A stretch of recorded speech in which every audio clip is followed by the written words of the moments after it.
And that's what we've been looking for, just not in the right place. These are the two babies that belong to Karula, the great queen of Djuma. She's our favourite leopard.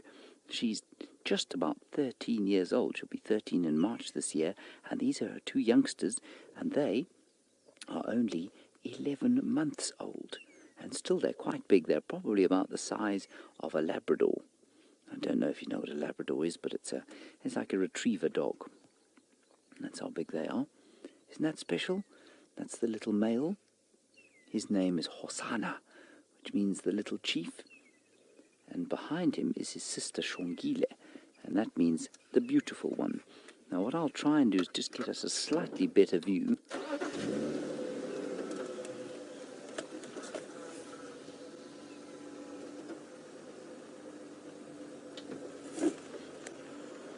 And we're wondering where the mum is. She's probably gone off to look for some food for them. This is a pump house. In it, that's how we get our water, everybody. It's right in the middle of the bush. How's that, Brian? Is that at all any good to you? I don't think we're going to get a great view of the female, so we're just going to sit here with this nice view of the male. And we'll just enjoy it for now. Now they're panting, possibly for two reasons. One, because they're too full, they've been eating a lot, and Mum is very good at feeding them, or perhaps because it's quite hot. It's about 28 degrees Celsius, apparently 82 degrees Fahrenheit. Now, you kids want to know how fast they can run. They can run at about 70 feet per second. Now, let's work that out in...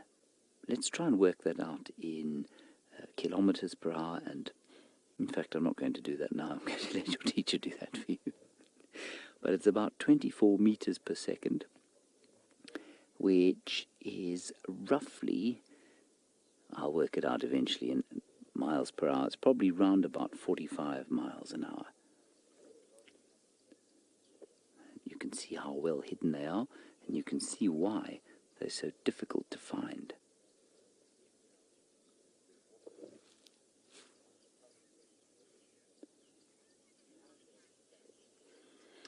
Oh, now Yasir, you obviously know about leopards. You say, when do they start climbing trees, and how high can they climb?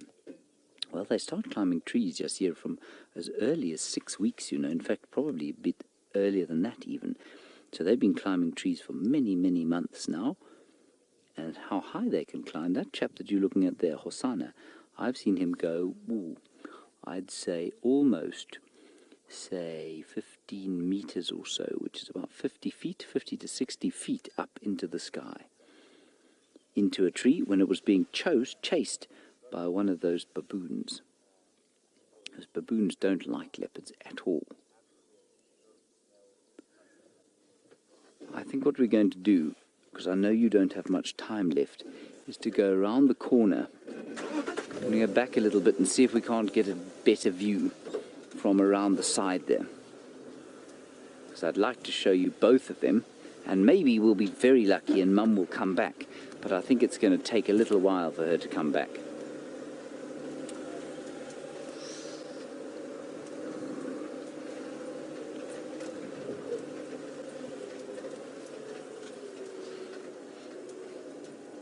Oh, Brianna, somebody in your class will answer this question for you, but I'll do it anyway.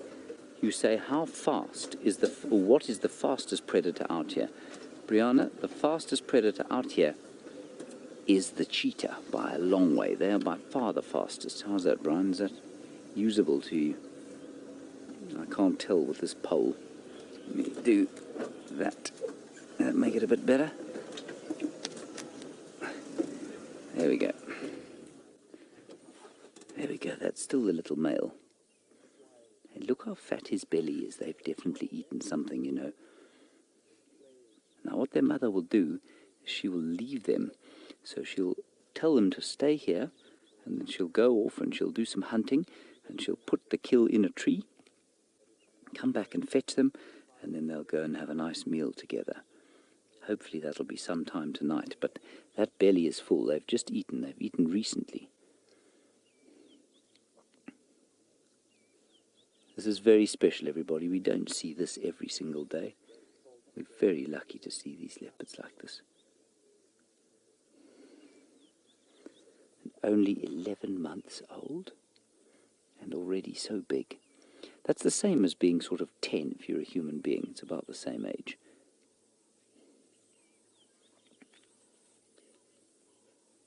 All right, everybody, at Park Elementary School, I hope.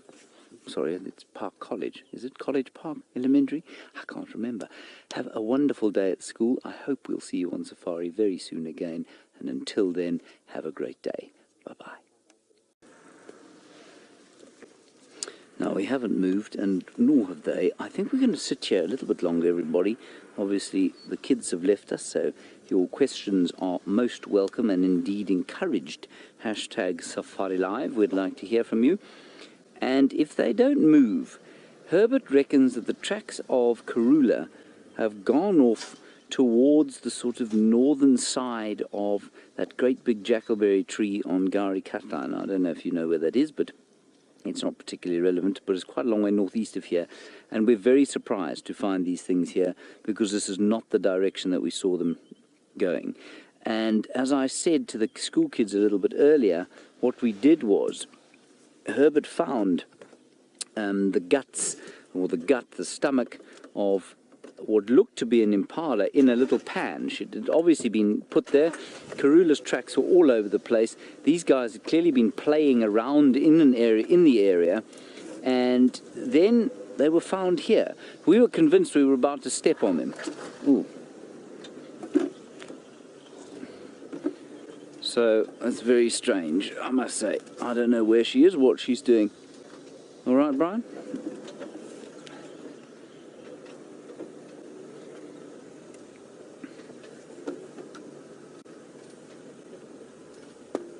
And there we go. Is that all right, Brian? And just excuse the pole there, everyone. It is because we have had squalls coming through this area. Very nice.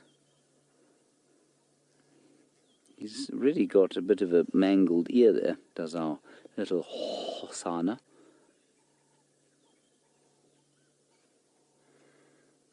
And you can see how full-bellied he is as well.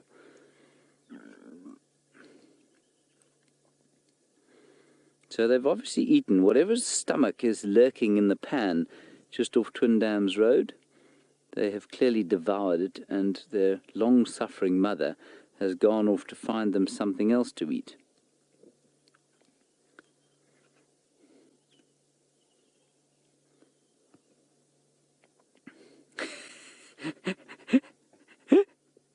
I don't know why that's funny, but it is. She's got her lip caught on a piece of guarri bush, and it's lifted it up, exposing her very nice pearly white teeth. Isn't that nice?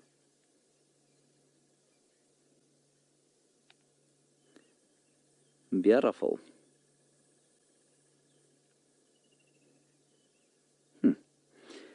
So I think if you're in agreement, we won't spend the whole afternoon here. I'd quite like to find out where Mum is. Oh, but if he carries on doing things like that, it's just rather sweet, isn't it? Go ahead, Rex. I'm just helping Rex come in here. I thought I heard a chuffing, but I'm sure they'd have looked on. Go ahead, no problem. Oh, that's quite nice. That's very nice. Not the fact that his throat's moving up and down, but that's his necklace there. Well, it's not actually. It's just a marking underneath his jaw, but it's quite distinctive. So take some screenshots, everyone, and let's use those to identify him, because, of course, he's not going to be here forever. And then sometimes male leopards come roaming into an area and somebody says, oh, well, you know, I remember that leopard when he was a tiny baby cub, which, of course, is 99% of the time absolute rubbish. But if you've got pictures like that of those very distinctive spots underneath the chin, well, then it becomes a little bit easier.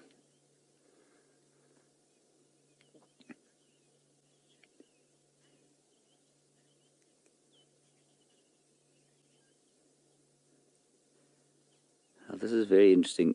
The question that I had from Matthew, I heard as follows. Wicken, Wacken, Bulben, Bingen, next to you. Do you think that was the question? Very close. Wicken, Wacken, Bulben, Wenken.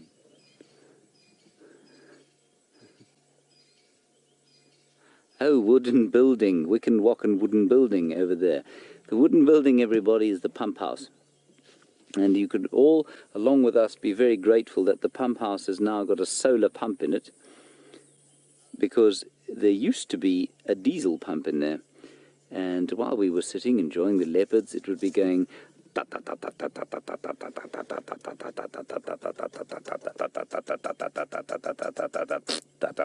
it didn't used to do that at all.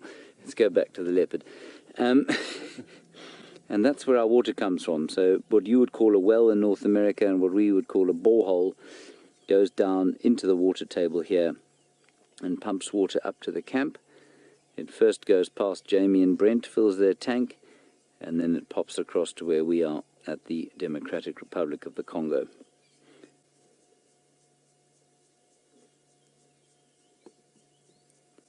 Ah, good, she's moved her teeth.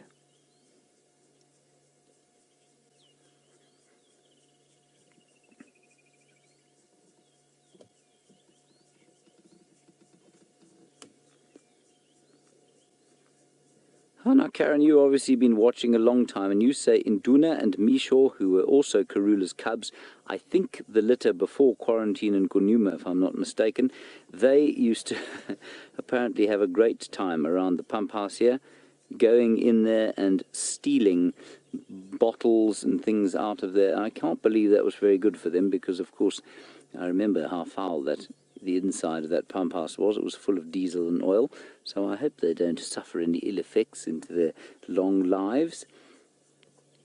But yes, it would seem that obviously Karula's territory hasn't changed a huge amount, and leopards do very much like to entertain themselves when they're little like this, and they aren't full.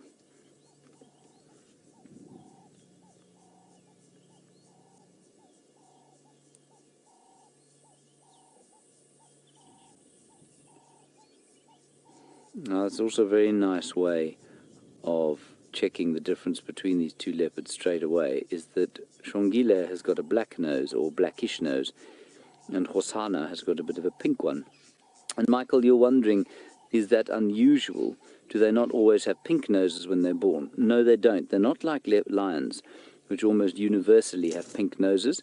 The most obvious example I can think of from my history is two leopards down at Londolozi, born to a leopard known as the Mshaben female, and she had two male cubs, one which became known as Pinky, horrific name, because he was born with a pink nose, and his brother, who I hate to say this, but I think he was known as Blackie for a little while.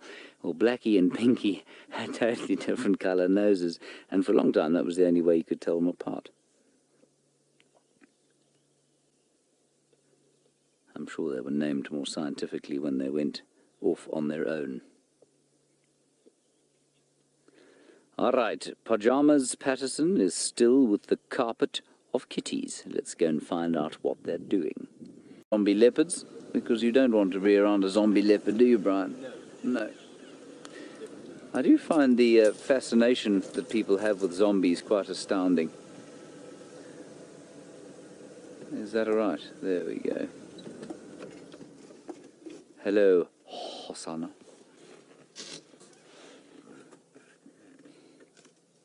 Hello, Xongile. That is Hosana. He's eyeing you out, Brian. I think he quite likes you. What's not to like? He is questioning your decision to not eat meat, though. However, he thinks he wouldn't ever be able to live without meat. He is, of course, correct. Vegetarian leopards tend not to survive.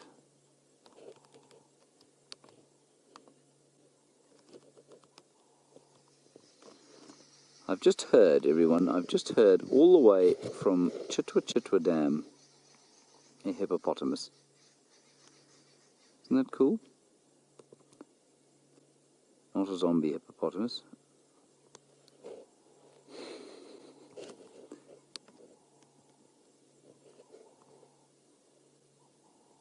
that's so sweet.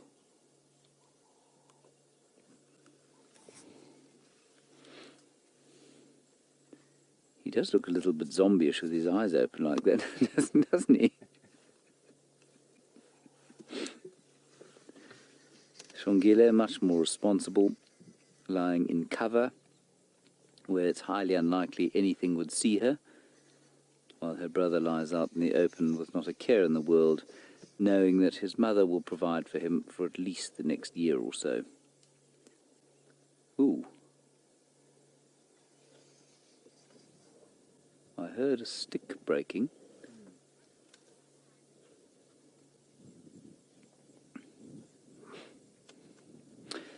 Graham, you're wondering about leopard territory size, basically, although you're not asking that directly. You're saying, what sort of area do they cover to hunt?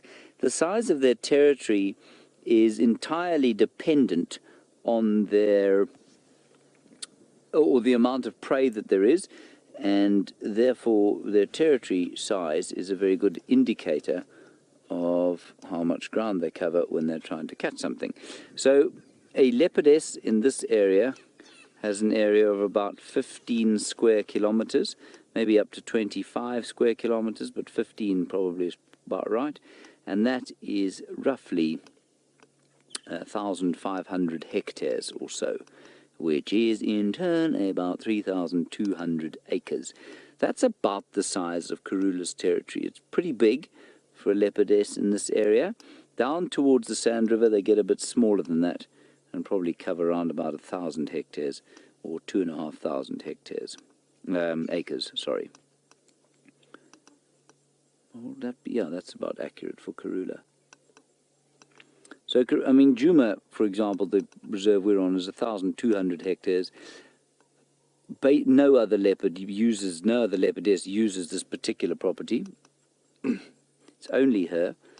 And Shadow uses the eastern sides, western sides every so often.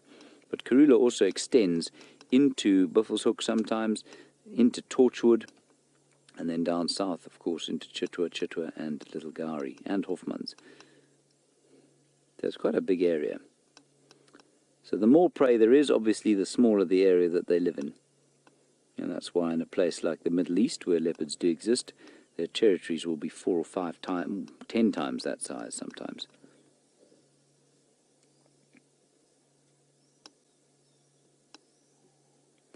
Otherwise, everything is completely at peace here.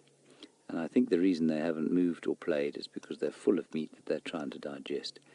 Whatever hapless creature had its guts ripped out by their mother, that Herbert found, and he showed me, in the little pan near Twin Dams, whatever that creature was has been eaten and is now currently passing through the carnivorous digestive system that you can see working frantically there. There's also a fly there, Brian, you see that? Gorgeous.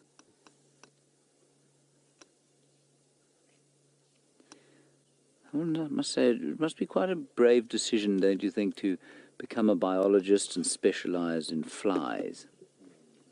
What do you think you say at a cocktail party? Good evening. Hello.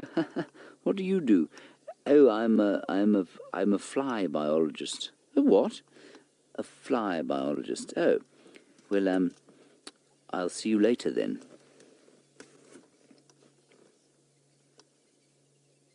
Not quite the same as saying I'm a spy or a zombie. Do you give out zombie business cards? No, I think you just bite people in the neck. Anyway, I don't think we're going to spend too much longer here. These chaps are not doing a huge amount. I don't think they're likely to.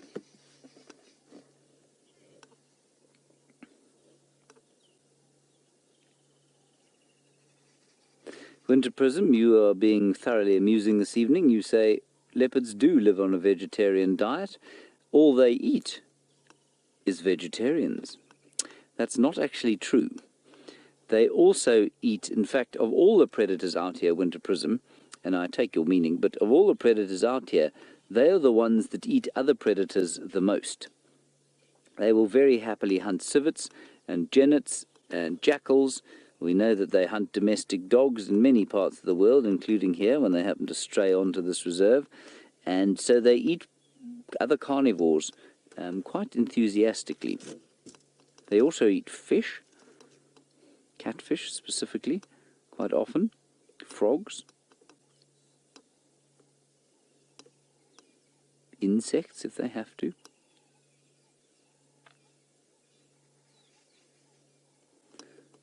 Right, the sun is beginning to set, and that means we must leave these chaps on their own, because Mum is not here to be with them.